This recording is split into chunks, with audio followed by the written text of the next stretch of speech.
বগুড়ার সোনাতলায় সবুজ সাথী উচ্চ বিদ্যালয়ের নবগঠিত অ্যাডহক কমিটির পরিচিতি সভা অনুষ্ঠিত হয়েছে। ৪ মে রোববার সকালে উপজেলা পরিষদের হলরুমে সভার আয়োজন করা হয়। শহীদুল ইসলামের প্রতিবেদনে থাকছে বিস্তারিত। প্রতিষ্ঠানের ম্যানেজিং কমিটির সভাপতি ও পৌর বিএনপির সাংগঠনিক সম্পাদক রাজ্জাকুল ইসলাম রাজ্জাকের সভাপতিত্বে এবং পৌর বিএনপির ছাত্র বিষয়ক সম্পাদক আশরাফুল হায়দার সুমনের সঞ্চালনায় সভা অনুষ্ঠিত হয়। এতে প্রধান অতিথি হিসেবে বক্তব্য রাখেন বগুড়া জেলা বিএনপির সিনিয়র সহসভাপতি, সোনাতলা উপজেলা বিএনপির সভাপতি এবং সাবেক উপজেলা চেয়ারম্যান AKM আহসানুল তৈয়ব জাকির। তিনি বলেন, শিক্ষা ও উন্নয়নের জন্য কার্যকর ম্যানেজিং কমিটি গুরুত্বপূর্ণ ভূমিকা রাখে। নতুন এই কমিটি শিক্ষার্থীদের কল্যাণে নিবেদিত থাকবে।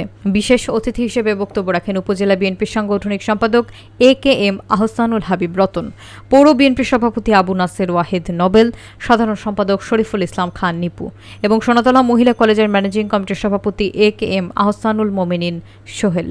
বক্তারা নবগঠিত কমিটিকে অভিনন্দন জানিয়ে প্রতিষ্ঠানটির অগ্রগতি কামনা করেন।